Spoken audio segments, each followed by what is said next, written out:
Hello guys, this is of course Alexandrus, and before we jump into the actual interview, because there is another separate intro, so it's kind of an inception of intros, I just wanted to say that it's been a while since I did my last interview, and I'm very happy that I was able to do my, interview after break with Sam, because he's an amazing person. He's a CEO of Echo. Obviously, you will get some more introduction in just a second. But yeah, I'm really happy to have him on the channel, and I hope that you guys will enjoy this interview.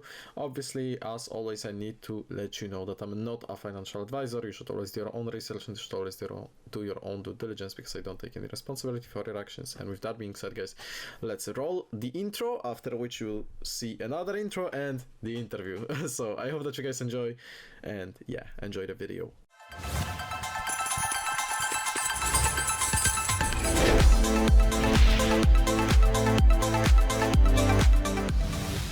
Hello guys, this is me, Alexandrus again, and today I have a special video for you guys because I'm actually interviewing Sam Dorrer, the CEO of Echo, and I'm very excited to have him on today, guys. So let me unmute myself and let me speak to Sam. So hello Sam, I briefly introduced you, but I want you to say a few words about yourself, what you do for Echo. I mean, you are the CEO, so you do a lot, but yeah, just give us a brief introduction. Hi Alex, thanks for having me on, I appreciate that. Yep, I'm the CEO of Echo. I'm also a board member for Digital Isle of Man, which is the executive agency for the Isle of Man government in the technology department as well. Oh, that's pretty impressive, actually. Nice. Okay, so first things first, we are going to start with some backstory, and some information about Echo. So, some people might not be familiar, and I want to get them familiar. So, can you please take us to the beginning? Like, what was the, light bulb moment that led to the creation of Echo? What was, your main goal, maybe? Just yeah. Sure. Let's roll it back then, Alex. So, back in the last bull run, I'd made some money on altcoins after finishing up my last business, and I was struck with a situation where, at the time, particularly, it was very difficult to withdraw money into banks, and vice versa, which is still an issue for lots of people, I'm sure. And it wasn't even necessarily that I wanted to withdraw to cash out per se, but to diversify my portfolio. So I had this kind of idea way back then, before real world assets were even a thing really, to tokenize securities, tokenize commodities on the chain and try and create an ecosystem where you didn't have to leave effectively. I wanted to create an environment where all of the financial services talk to each other properly in an Apple style, this is what I tell my team, in an Apple style setup where you know that the different pieces talk to each other, and it's a monolithic piece of architecture. So yeah. Right, makes sense, and that's also kind of where the name comes from, right? I see, yes. like, I see the connection here. Yeah. So the connection is that back then the term real world asset wasn't really a thing. So we had to call this thing something, and we coined the idea of an echo. So internally we call the real world assets echoes. So it's an echo of the security or whatever it happens to be. Right, so you guys are kind of pioneers, I would say, in RWA, right? Sounds like well, that to me. Yeah, we certainly had the concept very, very early on, and it's taken a long road in terms of the jurisdiction and legislation to get where we are. Nice. And I also wanted to ask you what makes Echo community-driven exchange rather than just, another centralized platform, which there is obviously a lot of. Yeah, so and I think that's a bit of a misnomer when people come and look at Echo, they see centralized exchange to begin with. And I think it's really important the listeners understand that the exchange really for us is it's like the first block. It's the first foundational piece which has to be in order to do lots of other products on top of that. So think about it more like we're an exchange plus, or at least that's the roadmap. In terms of it being community driven, a lot of that is attached to the token, which I'm happy to talk about. Sure, yeah, we will get into that as well, obviously. So definitely we'll ask you some questions about the token. But first things first, I wanted to also talk about, some differences here.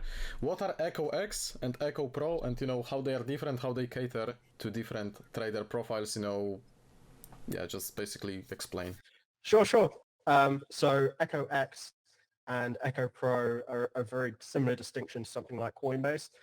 So Echo X is much more, it's more of a quoting engine focused around the retail market, whereas Echo Pro is your full charting, matching engine, various tools for professional and institutional traders. All right, sure. And also, how does Echo's matching engine differ from those used in legacy exchanges? That's also important.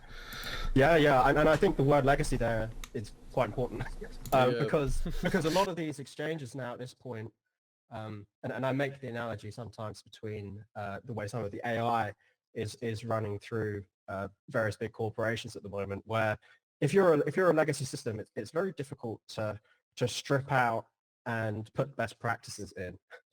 Whereas if you're building something up from the ground, in some senses, it's easier to put best practices in. So we're in a situation with Echo where, because we haven't white labeled the exchange, which of course is common with lots of exchanges, it's fully custom built. We've been able to take a lot of the very best practices right from the ground up. Part of that is that we've made a system in, and I won't give away the family jewels here, but the point is that the system itself is designed for high frequency, like matrix stuff for market making. So it can handle algorithmic trading at high frequency, to give you an idea of the TPS and stuff like that. All right, so it's very effective, pretty much. That's good. That's I definitely like to think so. But gotta stay humble. Obviously, yeah, but I mean, sometimes you can flex a little bit. Yeah, so I also wanted to ask you if you could, because obviously there will be a lot of new people trying to join, could you walk us through the full user journey from registration to like first trade to yield generation, all that stuff, how to get started, essentially? Yeah. So we looked at a lot of different onboarding pathways. We kind of ripped apart most fintech platforms onboarding to try and come up with what we think will be a very high retention onboarding process. Because we are a licensed virtual asset service provider, a VASP, under the Isle of Man Regulatory Authority, we have to conduct KYC AML. So you will run through, you land on the echo.im landing page. You have a sign in, sign up. So you sign up. It will ask you a few questions to try and risk profile you slightly. And then you'll run through pass keys. So we run on pass keys instead of passwords generally. And then you'll do a KYC biometric standard passport stuff to get in. Once you are then in, you'll have a dashboard in front of you. On the left-hand side, there'll be the various tabs to select through for all of the different tools. One of those will be the exchange. So if you want to go in and trade, obviously you'll have to deposit first and then you can trade. If you're looking to purchase token or do yield generation stuff, then same thing. You'll have to deposit some sort of token or cryptocurrency and then use the yield pools. Right, makes sense. Can you also tell us how long does the KYC process take, like on average, at least? It's I like to think it's like one of the fastest in the industry, I think. So we're talking end to end, including questionnaire stuff. It's got to be like 3 minutes less. Okay, that's impressive. All right. So yeah, it's no hassle for anyone. The KYB is a little bit longer, but still fast compared to competitors. Definitely, I totally agree. Also, I wanted to ask you, because you obviously have a lot of features on Echo, and maybe there are some of the features that you consider like underrated, underused, maybe people don't realize. Yeah, if you could tell us what are those. Yeah, so to begin with, we'll launch with three core products as that foundational block, as I said. So we'll be launching Echo X, which is the retail version of the exchange. We'll be launching Echo Token, and we'll be launching Echo Elite. And Echo Elite it's called a protected cell structure, which is a corporate structure from the insurance industry originally. And what essentially it allows users to do is to have a wallet which is based inside the Isle of Man jurisdiction, which is a very, very interesting product for high net worth institutional types. All right, and speaking of that, I also wanted to touch on the token as you wanted before. So I'm on the white paper right now, and I'm seeing that you have some key definitions for the token. First of them being real yield, which I think we'll touch on first. Then we have the Echo Elite minimum holding, so that's also fair play because it will increase the demand for token, which I like, and buybacks and burn also, so that's great. But first things first, you've implemented this real yield system using USDC, if I'm right. So that's correct. All right. So how does this work under the hood, if we can? yeah. That way. So I've been around in the space for a long time. I've seen the rise and fall of farm tokens and tokens with minimal utility, which inflate themselves into oblivion. I think some of us who've been around the block a little bit have seen this before. We were very, very keen on creating a token which was non-inflationary. So it's a fixed supply token, 1 billion token initially. And the way it functions is 50% of volume which runs through the exchange. So in a standard setup, whenever you trade on an exchange, they take a fee, and then the exchange keeps the fee. What we do instead is the exchange, you pay the fee on the exchange. Half of that goes proportionally to Echo token holders in stablecoin, is the way it functions. Okay, that's pretty straightforward and nice. I like it a lot. But yeah, you partially also answered to the other question that I wanted to ask, because I wanted to ask how Echo avoids the trap of inflationary staking that, as you said, many projects are falling into. Yeah, and for us it was, we didn't want to create a yield setup where we give you more Echo for holding Echo, which seems slightly self-defeating. And I know some gas tokens and stuff can get away with it because of on-chain fees and stuff a bit. But we wanted to create a token which not only was not inflationary, but actually deflationary. So we have this buyback and burn mechanism. And as your listeners know, the buyback part is quite important there as well. So we're not just having our reserves and taking some out as the fees go through. We're actually buying the Echo token off the open market and then burning, and that is 10%. So imagine the fee comes in for the exchange, 50% goes off to token holders, 10% is buyback and burn, 40% goes to Echo Exchange. 10% is actually quite a lot from all the fees, so that's nice, because I wanted to also ask you how this looks like in practice, but you already said it's 10%.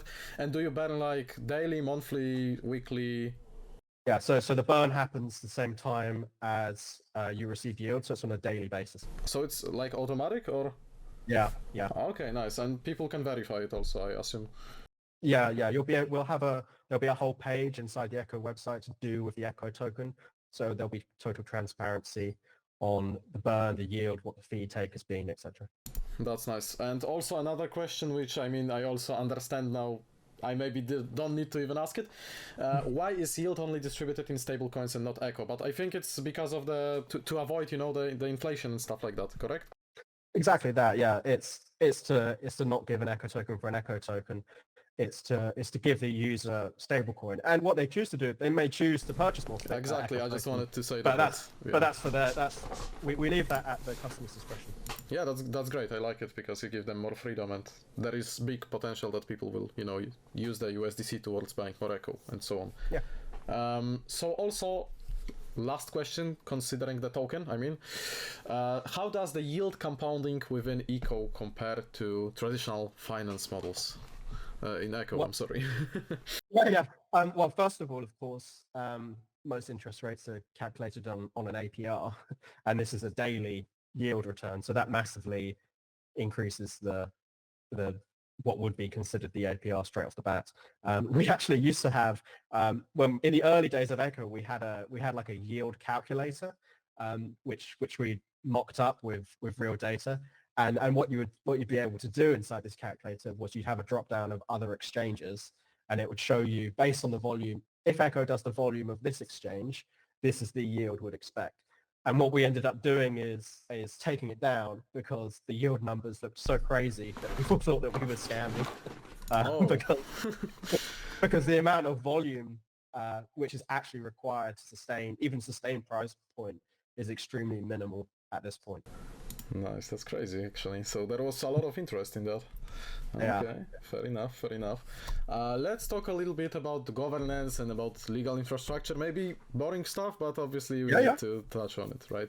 So how does governance work at Echo? What kind of role does the community play? The holders, can they vote on certain things? Just explain the governance, the DAO, Yeah, so we have, it's called the Echo Community Foundation, and this is an actual legal structure foundation. So this isn't just a kind of a company with the name foundation or a DAO or something like this. This is an actual foundation, which has, of course, built into it certain rules and restrictions. One of the core rules and restrictions in the Echo Community Foundation is that it receives, as part of its setup, 30% of all Echo token supply. This will be drip fed to it, but one of the main rules in it is that it can never sell the Echo token. It's legally obliged to not sell the Echo token, which means that the Community Foundation survives on the yield. At its own discretion, it can buy and sell other assets, but it cannot sell the Echo token. Okay, and why there is this 30% lock of the supply? This is for the long-term stability of the Echo platform and the Echo community. It also, in some sense, removes 30% of the token from any kind of sell pressure as well. If you think about it, it becomes part of the pie which is dished out for the yield, but it does remove the sell pressure as well. In terms of the actual governance structure, the closest thing, going back to my politics classes, I think the closest thing it would be considered would be like a proportional republic or something like that. So there's an ECF, an Echo Community Foundation Council, which is the republic part of this, and they put to the community a set of bucketed items. So one of them is, say, a marketing bucket, another is R&D bucket, another is a charitable donation bucket, and the community then votes on the buckets. And the way it functions then is one Echo token is one vote proportionally. So it's not a first past the post system. It's the yield is distributed depending on what percentage goes into those buckets. So if 40% of people vote for Echo token holders vote for a marketing option, then 40% of the Echo Community Foundation yield will go towards that. We've done it in this way so that people feel like their votes actually matter, because there's a tendency inside governance structures to have big token holders, whales and things like that really swing the voting, and we think that's not great. No, I like the idea a lot. I don't think I've seen it anywhere else when it comes to crypto stuff. So yeah, nice. I like it a lot. And are you guys also legally obligated to follow through with all the token holder proposals? Like, is it enforced in some way, or how does it? And this is part of the foundation being an actual, corporate structure, as opposed to, just pretend, which often happens in cryptocurrency projects. So yes, we work on a quarterly basis as well. So the voting rounds will be quarterly, and then this also gives a chance for the foundation to obviously act upon the previous quarter's choices. So obviously the first voting round will just be a vote, but the second voting round should in theory be a voting round, and also this is what we did about the previous vote. And we want to be very transparent about how that's being used. Okay, sure. So that makes sense. And also I wanted to ask, it's also connected to that quite, what kind of checks do you guys do, and what kind of balances you have existing to ensure that the foundation acts in the community's best interest, so that you deliver on all the proposals, basically? I think it's not going to be it's not an on-chain voting system. All I would say is that we're legally obliged to do so. I don't know what to say much more than that. I mean, fair enough, totally. Okay, let's dive into some more legal stuff. But again, it's important, so I'm asking that. What kind of regulatory approval does Echo hold, and why did you choose the Isle of Man? Because that's also interesting. I'm pretty interested in that. Yeah, so we're a virtual asset service provider for the custody and exchange of digital assets under the Isle of Man Financial Services Authority. Obviously, as you may know, you can't technically be regulated for cryptocurrency assets because they're not considered regulated activity. So we have you're licensed to exchange and custody digital assets. So that's what we have. And in terms of the Isle of Man, lots of reasons to do so.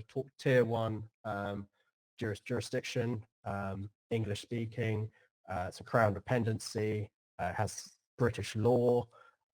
It's a very strong links to the City of London as well. Okay, that makes sense as well. And I wanted to ask you, what is the PCC structure, which is the Protected Cell Company, as I got it right, I think. And how does Echo Elite leverage it? So in partnership with one of the well-known law firms on the Isle of Man, Simcox Juris Trust, we've created this quite novel use of a protected cell company.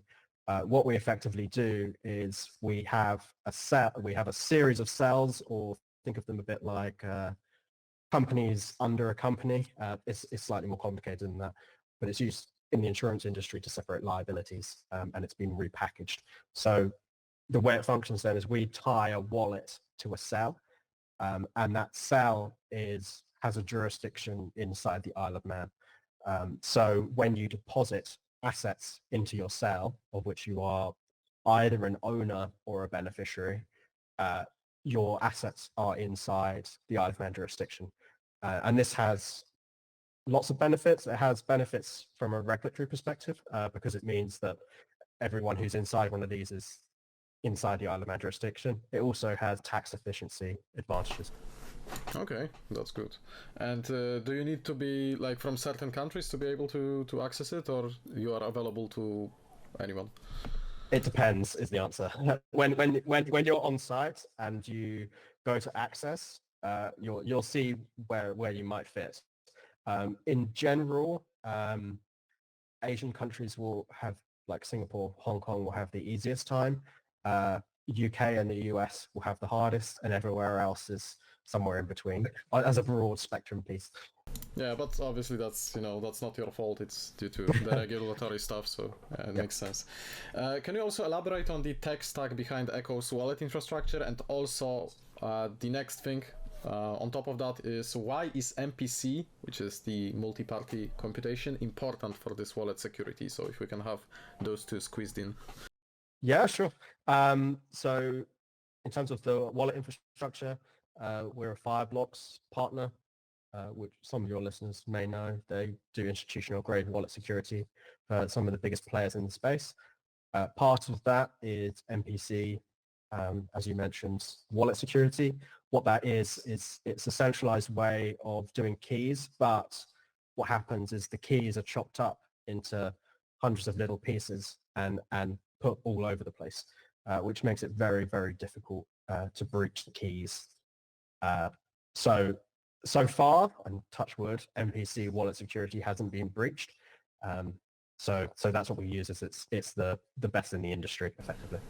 Okay, so that's a good technology. Obviously, you need to bank highly on the security, so that's another big advantage of Echo. Yeah, nice. I mean, and it does touch on an interesting point, and this is what I normally talk about when people ask about the security side. Is most breaches aren't technical breaches. Most breaches are social breaches. Social engineering, right? Yeah. Yeah, and it's something which not many people necessarily consider, because sometimes it's the same old scams in different ways. Yeah, exactly. And look at the stuff recently with BitGo and stuff like that with Lazarus Group.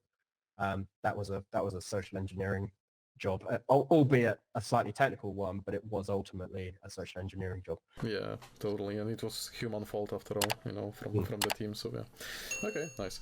I wanted to also touch on future of Echo, obviously on the roadmap, modular expansion, if you are cool with that. Yeah.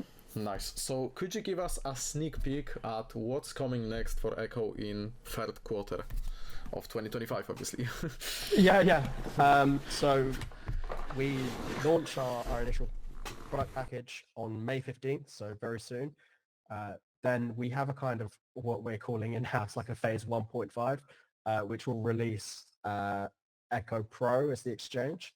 And then following on from that, in Q4, we'll be launching a lot of bot-related trading stuff with a partnership with one of the big players in the space. So that'll be one-click buy type bots as well as build bot packages. We're very keen to get users, particularly retail users, using bots. It takes some of the emotion out of the game, and all the mass and averages shows that they tend to do better when they're using them. So we're keen to get bots in place, and then once our brokerage license is in place, then we'll be moving on to the real world assets, tokenized securities, funds or private funds, items like that. Okay, so let's get back to this RWA, the real world assets.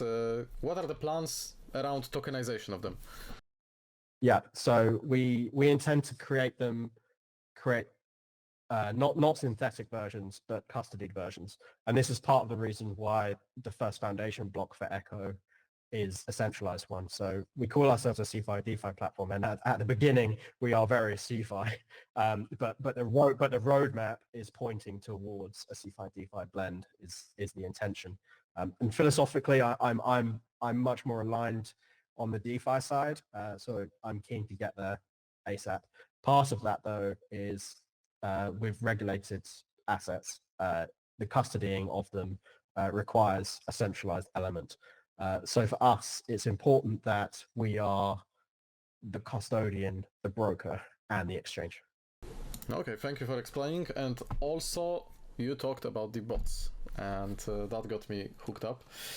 So you've mentioned those embedded bots, the trading bots, and they will be like customizable, strategy based, Yeah. So we'll have like one-click. I call them one-click buy type bots, but a very simplified UI profile. We're actually considering making them kind of AI agent-esque.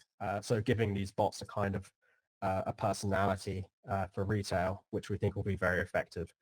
So we'll have ones like that, and then we'll have the much more custom build bot type stuff, which someone like yourself, Alex, will probably be more interested in, where you can set a lot more of the parameters and really, drill down into exactly what you want.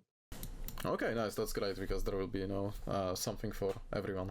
Yeah. Okay, cool. That's nice. And what are the plans for Echo? More long-term ones, like let's say for next 3 to 5 years. What's the long-term roadmap, the long-term vision also? Yeah, I think the long-term vision for us is, first of all, we're building out the whole toolkit for digital assets to begin with. That's kind of our broad initial phasing. And then we go back through that whole toolkit with the RWAs and allow their use on all the same toolkits. And then following that, we'll be moving on to probably a peer-to-contract protocol, Aave style protocol attached into the exchange, which we hope will allow the borrowing and lending of, at that point, a very broad category of assets. Okay. And do you have any plans for integrating credit, lending, insurance tools and stuff like that? Possibly, yeah. I think one of the intentions for us is to attach, and goes back to this ecosystem idea and not necessarily having to leave. We will probably add neobank rails at some point, virtual IBANs, that kind of setup, so that you'll have a fiat account sitting right next to your wallet account, all inside the singular ecosystem. And I think that will be a very clean UI and a nice way of doing things. Okay, nice. And I see that you really like to do everything so it's user friendly, and that's definitely something that I also want to point out here. It's definitely nice. How does Echo position itself against giants in the industry like Coinbase, for example? Bybit, a little bit of comparison, if we can. Yeah, I think it would be naive to, if I was only intending to do an exchange, I would be very nervous.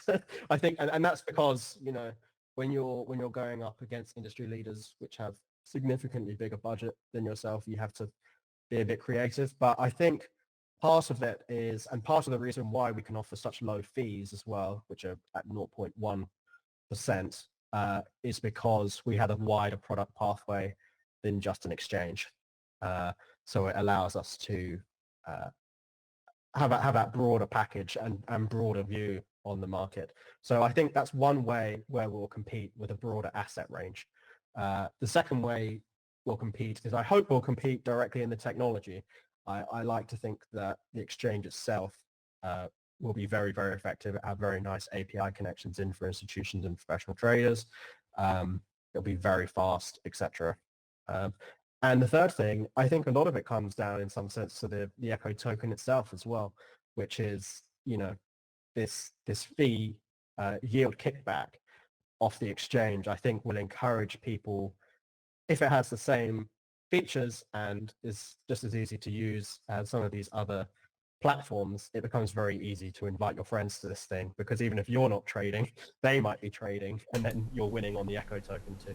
Yeah, exactly. And I just wanted to appreciate the fact that you guys have the low fees and all the features, and also, right, the whole ecosystem, the token and how that functions, those burns. It all makes sense, and I think that I like the confidence, by the way, and I think that it will work at the end of the day, because yeah, people should at least move, from other platforms if you have the same functionality, even better functionality, I think, and also many other benefits, right? So yeah, let's get into more maybe personal kind of view question. What's your own take on the current state of centralized versus decentralized exchange? What are your preferences? I think you said that you are more into DeFi, but yeah, I wanted to hear your opinion. Because I tend to go to more of the institutional type conferences as opposed to the retail ones, and it's very interesting to hear what's coming down the pipe a little bit in that. And it seems to be one of the very hot topics at the moment is this idea of getting out of the tech slightly. And what I mean by that is creating an environment where people don't even necessarily know that they're using blockchain rails. Because in the same way that most retail customers, for example, use a bank, they don't necessarily know that it's going through clearing and settlement and all those other things which happen in the background in the tech stack. What they see is money go in, money go out. And there's talk around this with stablecoin as well. So we have a view which is in that direction, which we want to create, and I think we're well positioned to do it with this wider ecosystem approach, to create an environment sooner rather than later where it all sort of starts blending together. Okay, yeah, that's a really good take, by the way. So nice. Before that question, we talked about users migrating to Echo possibly from other exchanges. I think that there will be a lot of newbies, obviously. There will be some people again migrating, so more experienced, I would say. But what is your take? What do you think? What kind of users you think you will attract to Echo? I think the first round of users will be people particularly interested in the Echo token itself. So there's kind of two pathways which will happen at once. One is that pathway, and the second pathway is high net worths and institutional investors interested in Echo Elite. And what will happen is, because the high net worths and institutional types are coming into Echo, they'll massively affect the volume which is running through Echo, which will benefit the retail users. They will hit a critical mass of users at some point, probably around 500,000 users, at which point, it becomes much easier to have that rolling user base come through. I think that the bots and some of the API connectivity will assist the professional traders in coming in. I really, it's a very difficult question to answer because I think it's a very broad spectrum product for good or ill. And I think I'd like to say that there's a product for everyone. But I think it is phased. I think that there's definitely some things which benefit people sooner rather than later. Cool. So everyone is able to find something for himself. That's I like to think so. yeah, yeah. I mean, that's how it is. Really good. Let's talk about another thing. What are the biggest misconceptions that people have or may have about Echo? I think the main one is that it's just going to be another centralized exchange. I think is the main misnomer, and I think people get confused. And I've had conversations with investors about the same thing, and I think people get confused about that because obviously there's a lot of centralized exchanges out there already. And as I mentioned before, if I was just going to compete in the centralized exchange space, I think that would be kind of crazy. But because of this broader product pathway, I think it makes more sense. And to understand it as a foundational block in a wider package, like you need the exchange in first in order to do a lot of these other products. Absolutely, yeah. So also let's talk about the community. It's obviously very important, especially in this particular case. How can users get involved early beyond just buying the tokens? Because obviously they can get the tokens, but what else maybe can they do in order to get involved in Echo? Yep. We encourage, even if you have no intention of necessarily purchasing Echo token, we still encourage you to sign up to Echo. There are programs and reward structures inside of Echo where we can give you some token for fulfilling certain tasks as well. There's affiliate type programs which benefit people like yourselves, Alex, and there's all kinds of other reward programs inside of Echo. I mean, there's more broader pieces as well. I mean, the standard stuff of following us on the social medias and all that stuff as well. Cool. So I also wanted to ask if you have some sort of like support for content creators, influencers. There is a lot of other YouTubers subscribe to me, but I mean, affiliate program is definitely one of the things. Yeah. Do you have anything else? Yeah, I think part of our marketing arm is we have an intention to create effectively a whole content creation arm, and part of that will be, I imagine, including guest contributors, either writers or video, into that as well. Nice. Okay, so you have some strong marketing ideas as well. That's cool. Nice to see that. And do you have any educational resources or like programs, or are you building those for like traders or people that want to get involved also? Yeah, that's part of that whole content creation arm as well. So I mean, we do have, I can't tell you too much because it's in the works, but we do have an idea for creating like a kind of soft qualifications type program as well. Okay, nice. So believe it or not, these are all questions that I have, against Echo, but I also have some questions for you specifically. Yeah. But before we jump into those questions, maybe you want to add something from yourself, like something that I didn't ask, maybe? I'm trying to think. I think you've done a very good job, Alex. I think very good. Thank you. Okay, I appreciate it a lot. Nice. Okay, great to hear that. It's been a while since I did my last interview also, so it's really, really big compliment for me. Okay, so I wanted to ask you, obviously you are the CEO, right? So what is the most rewarding part of building Echo, and maybe what's your like favorite thing so far? I think I have two favorite things. I have a general favorite thing, which is my team is exceptional. I'm biased, but I think my team's exceptional in all areas, technical, marketing, etc. And it's just been great to see them pull this thing together pretty fast and on budget, which is a task in and of itself. So they've done a really fantastic job.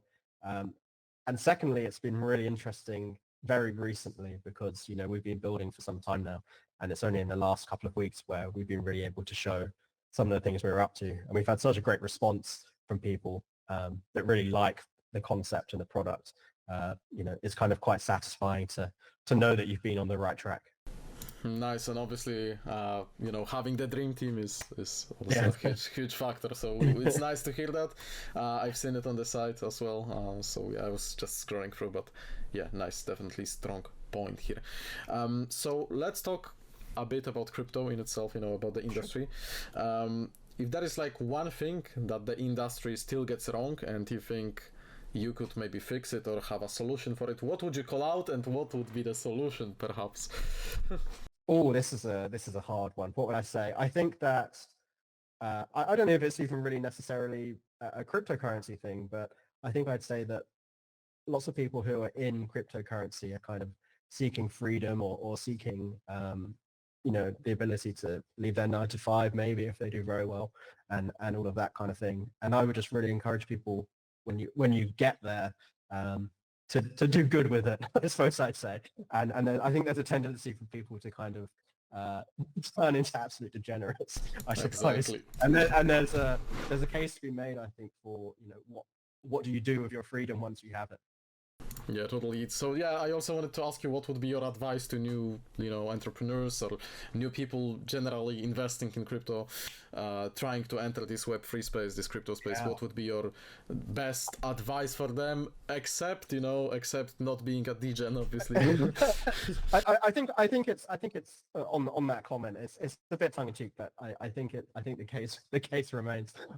In terms of advice to new entrepreneurs, because this isn't my first company, I think I would say make something which people actually want, and that sounds incredibly basic, but I think it's very common, especially with engineers, to kind of have some cool idea, go and build this widget or tool, and then a year later realize that no one wants the thing, and I think it's very important for you to go and ask people, your potential customer base, if this is something which actually excites them. And don't ask your family and don't ask your friends, because they'll say yes. Ask people which don't care. Okay, that's a really good advice. And also I think that just keep trying, if something just doesn't work, then maybe try something, try to think about something new, something that hasn't been already introduced and stuff like that. Yeah, that's really nice. I think a lot of it too is it's this, don't focus on, and I know this sounds crazy, but don't focus so much on making the money. Focus on making a product that people want, and then the money will come. Don't worry about what it. I wanted to say exactly. Like you took it from me. You totally took it from me. Exactly. Just build, and the money will eventually come. That's totally true. So last but not least, what's your prediction for crypto industry and crypto market? Maybe some speculations for 2026. So okay, 2026. I think a lot of it depends on the regulatory situation in the US, and how confirmed that is. I think there's a lot of macroeconomics at play with Bitcoin, because it leads the market in cryptocurrency. Obviously, there's a case to be made around US dollar as reserve currency and all kinds of other things. I'm not going to give you a prediction, I'm afraid, because I'm on camera here. I think the general direction of Bitcoin is up, and I'll stand on that. I'm not going to give you a flat number there. No, I totally get it. I mean, there is a lot of, stuff to it, so it's totally fine. Yeah. Obviously, a lot of politics also involved in crypto and stuff like that. But it's nice to see that you are obviously believer. I mean, you are building also in this industry, so you have to be believer. Yes, definitely. Definitely. Yeah, nice. Okay, so yeah, that's about it. So if you don't have anything to add, then I think it's coming towards the end. Great, thank you, Alex. Yeah, thank you so much for joining me today. I hope that you also enjoyed this interview. And Great, I'm sure that people will like it. I'm definitely sure people will like it. Thank you. So that's about it for today. I hope that you guys enjoyed this interview. It was really a pleasure for me to speak with Sam. Honestly, these 40 minutes that it was more than 40 minutes actually that we talked. It just flew by, so that's really cool. And I asked him some questions off camera as well. Just spoke to him, after recording. He's a really cool guy, and he definitely knows how to build this exchange and this whole ecosystem. So yeah, that's just something that I wanted to add from myself at the very end of this video, guys. I hope that you enjoyed. If you did, then please show Sam some support and show Echo some support in the comment section. And that's it from me for today, guys. Thank you so much for watching, and see you in the next videos coming out soon.